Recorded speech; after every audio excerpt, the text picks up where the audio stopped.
आपका job update channel में आज हम बात करेंगे high court of Punjab and Haryana में निकली हुई वैकेंसीज की, जिसके अंतर्गत 1265 पोस्ट्स क्लार्क्स यानी एलडीसी की निकली हुई हैं। बड़ी खुशी की बात है। तो चलिए आज शुरू करते हैं आज की वीडियो। तो देखिए, इसके जो ऑनलाइन एप्लीकेशन हैं वो 26 मई से शुरू होंगे 4 बजे से, और इसकी लास्ट डेट रहने वाली है 23 जून 4 बजे तक। तो इसमें देखिए, आप देख पा रहे हैं कुल जो पोस्ट्स हैं वो 1265 पोस्ट्स हैं। इसमें देखिए जो कैटेगरी वाइज पोस्ट दी हुई हैं दो तरह से दी हुई हैं, number of post as on 31 December 2025 और number of anticipated post up to 30 June 2026, यानी 31/12/2025 तक पोस्ट फिक्स हैं जो कि आ चुकी हैं, और 30 जून तक जो आ सकती हैं एंटिसिपेटेड यानी प्रत्याशित, यानी जिसकी आशा आप कर सकते हो। इसमें देखो यूआर कैटेगरी यानी जनरल कैटेगरी में 141 पोस्ट फिक्स हैं, 62 पोस्ट और आ सकती हैं। शेड्यूल कास्ट हरियाणा के जो एससी के हैं तो ये दो तरह से हैं, डिप्राइव्ड एससी और अदर एससी। तो उनके लिए 118 और 24 पोस्ट हैं, 102 और इसके अलावा 21। इसके बाद बैकवर्ड क्लासेज जो कि हरियाणा के हैं तो ये भी दो तरह से हैं, 3 और 4 में, एक ए टाइप और एक बी टाइप। इसमें भी 145 और 38 पोस्ट हैं। 4 टाइप में 101 और 23 पोस्ट हैं। इसके अलावा जो पर्सन PWBD अपंग जो कैंडिडेट्स हैं उनमें देखो LV HH और भी अलग तरह से इसमें सबकी पोस्ट बताई हुई हैं, तो आप इस वीडियो को रोक करके अपनी पोस्ट देख सकते हैं। जनरल कैटेगरी में देखिए 91 पोस्ट हैं, और deprived SC other SC BC और BCB ये सारे एक साथ ही हैं। ये एक्स सर्विसमैन के लिए थोड़ा ध्यान दें। 6 नंबर में एक्स सर्विसमैन और जो कि हरियाणा के, इनके अंदर जो general SC other SC BCA BCB के हैं इनके भी देखो पोस्ट आई हुई हैं, वीडियो को रोक के आप इसमें देख सकते हैं। इसके अलावा इकोनॉमिक वीक सेक्शन के अंदर EWS के अंदर जो आते हैं हरियाणा के कैंडिडेट्स 113 और 26 पोस्ट हैं। और इसके अलावा जो स्पोर्ट्स पर्सन है जो कि एलिजिबल हैं उनके लिए भी 25 और 7 पोस्ट, यानी 1015 पोस्ट तो फिक्स हैं और 250 पोस्ट और आ सकती हैं। तो आप ये मान के चलें कि 1265 पोस्ट टोटल हो सकती हैं। इसमें देखो लगा है द नंबर ऑफ वैकेंसी में भी इंक्रीज और डिक्रीज, यानी वैकेंसी बढ़ सकती है घट भी सकती है। इसके बाद हम बात करेंगे, इसमें मेन पॉइंट्स हैं वही बात करेंगे। इसमें देखो एज लिमिट की हम बात करें 1/1/2026 के अकॉर्डिंग, अनरिजर्व जनरल मिनिमम 18 साल सभी की रखी गई है, और 42 साल UR जनरल के लिए। SC के लिए 47 साल है अधिकतम, बैकवर्ड क्लासेज के लिए 47 साल अधिकतम है। और इसमें देखिए 5 साल अलग से छूट भी रहने वाली है। डिसेबल पर्सन के लिए 18 साल है, और 10 साल इसमें प्लस कर दें तो 47 में 10 आप ऐड कर लीजिए। एक्स सर्विसमैन के लिए 18, और मैक्सिमम इसमें इनको 3 साल की छूट मिलेगी, यानी देखिए इसमें 42 साल रखी है जनरल के लिए, तो 5 साल SC में एक्स्ट्रा दे दिए, बैकवर्ड क्लास में 5 साल एक्स्ट्रा दे दिए, 47 साल अधिकतम है। और डिसेबल पर्सन के लिए 10 साल एक्स्ट्रा, यानी 42 + 52 साल इनके लिए मैक्सिमम रखी गई है। एक्स सर्विसमैन के लिए भी क्या है कि उनको 3 साल एक्स्ट्रा दिए हैं, तो यानी उनको 42 और 3 45 साल। सर्विस एम्प्लॉयज़ के लिए 45 अधिकतम एज रखी गई है। इसके अलावा अनमैरिड वुमेन है, वाइव्स ऑफ मिलिट्री पर्सनस है, और भी है, विडो है यानी विधवा है, या कोई भी जुडिशली सेपरेटेड वुमेन जो कि अलग रह रही है कानूनी रूप से, उनके लिए भी क्या है कि मैक्सिमम 47 साल, यानी 42/5 47। तो आप ये मान सकते हैं कि नॉर्मल तो देखो 42 साल है, और बाकियों के लिए या तो 47 है या फिर 52 साल एज रहने वाली है। उसके बाद जो ऑलरेडी काम कर रहे हैं किसी भी संस्था में, किसी गवर्नमेंट संस्था में, उनके लिए भी 52 साल लास्ट एज रखी गई है। क्वालिफिकेशन की बात करें तो the applicant should process a degree of bachelor of arts और बैचलर ऑफ साइंस और इक्विवेलेंट। तो देखिए कोई किसी ने भी आर्ट्स में, साइंस में, कॉमर्स में ग्रेजुएशन कर रखा हो, या फिर इसके अलावा एक और चीज़ इसमें आपको आनी चाहिए, प्रोफेशनसी इन कंप्यूटर, यानी कंप्यूटर में दक्ष होना चाहिए।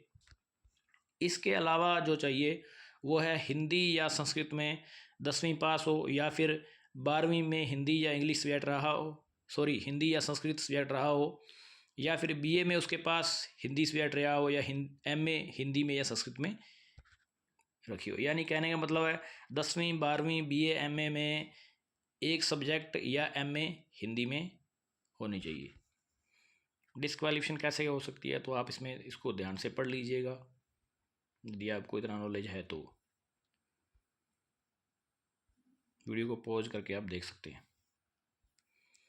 इसके अलावा देखिए इसका जो शुल्क रहने वाला है, देखो मेल एंड फीमेल जो SC हैं, DSC यानी डी प्राइड SC और OSC, BC A टाइप है, BC B है, इकोनॉमिक वीक स्टूडेंट है, ESM है, हरियाणा के जो कि हैं उनका टोटल 710 रुपये रहने वाली है।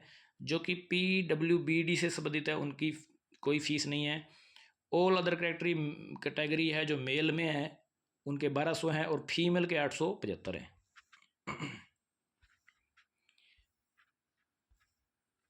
मेन आपको इसमें पॉइंट्स बताए जाएंगे जो ज़रूरी हैं। मोड ऑफ सिलेक्शन की बात करें तो देखिए जो एग्ज़ाम टोटल रहने वाला है वो 2 घंटे का है। सब्जेक्ट इसमें 2 तरह से है, general knowledge, English composition. General knowledge में 50 क्वेश्चन 1-1 मार्क्स के रहने वाले हैं ऑब्जेक्टिव टाइप के, और इंग्लिश कंप्रेशन में भी 50 क्वेश्चन ऑब्जेक्टिव टाइप रहने वाले हैं जिसके सिर्फ 20 मार्क्स हैं। और जो ऑब्जेक्टिव टाइप है 50 क्वेश्चन उनका 1-1 मार्क्स है, और 50 क्वेश्चन ये इसमें आएंगे टोटल 50 क्वेश्चन उन्होंने दिए हैं, तो ये मैक्सिमम मार्क्स के 20 रहने वाले हैं। बाकी आपको पेपर जब मिलेगा तो अपने आप पता चल जाएगा। और इसके अलावा इसमें देखो जो सब्जेक्टिव जो पेपर आपका इंग्लिश होने वाला है उसमें 150 वर्ड्स में आपको ऐसे लिखना रहेगा 10 मार्क्स का। लेटर आपको 5 मार्क्स का रहेगा। प्रिसाई यानी संक्षिप्तीकरण 5 मार्क्स का रहेगा। ट्रांसलेशन हिंदी टू इंग्लिश यानी हिंदी लिखी होगी इंग्लिश में आपको ट्रांसलेट करना पड़ेगा, ये 10 नंबर का है। इसमें जो ध्यान रखने वाली बात है क्वालिफाइंग मार्क्स है, यानी 33% आपको प्रत्येक सब्जेक्ट में लेने पड़ेंगे। But no candidate shall be consider to have qualified the test unless he she obtained 40% marks, यानी प्रत्येक में 33% भी जरूरी हैं। इसके अलावा कुल इसका जो जोड़ है वो 40% से कम नहीं होना चाहिए। टोटल मार्क्स 100 रहने वाले हैं। इसके अलावा लिखा है इसमें note, marks means normalised marks in objective portion. तो जो भी आपके मार्क्स आएंगे वो नॉर्मलाइज्ड मार्क्स रहेंगे, यानी इनको नॉर्मल करने के बाद। तो देखिए इसका एक सूत्र है।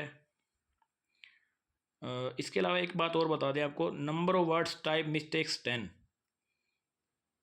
तो इसमें थोड़ा इसमें पूरा क्लियर बताया हुआ नहीं है, यानी आपको इसमें मिस्टेक जो आपके वर्ड्स होंगे वो इसमें ध्यान देने की बात है। आपको लिखते समय ज़्यादा मिस्टेक्स आपको नहीं करनी है।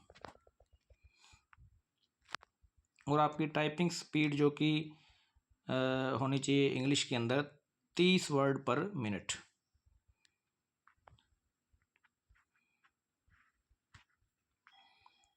इसके अलावा जो मेन बात आपको मैं बता देता हूँ इसमें।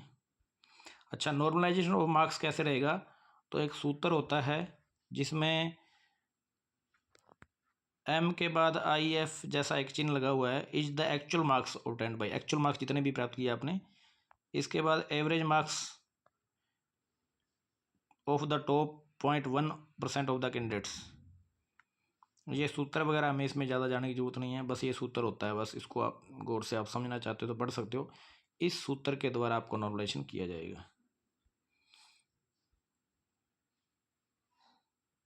इसके अलावा ये आप पढ़ लीजिएगा। जो मेन बात है आपको वही बताई जा रही है इसमें। वीडियो अच्छा लगे तो लाइक ज़रूर कर देना।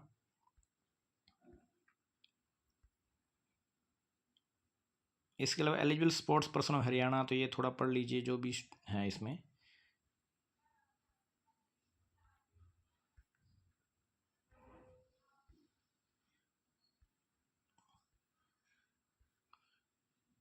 यदि आपको इसका PDF लिंक चाहिए तो वो भी आपको मिल जाएगा इसमें, इसके डिस्क्रिप्शन में।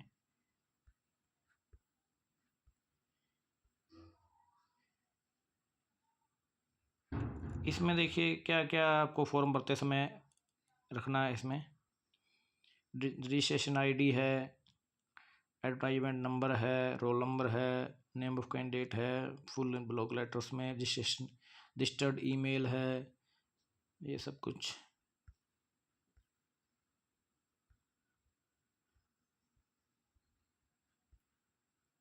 इसके अलावा देख लेते हैं हम क्या कुछ है इसमें ख़ास। यहाँ आप थोड़ा इसको पढ़ लीजिएगा क्या क्या हमें चाहिए फॉर्म भरते समय।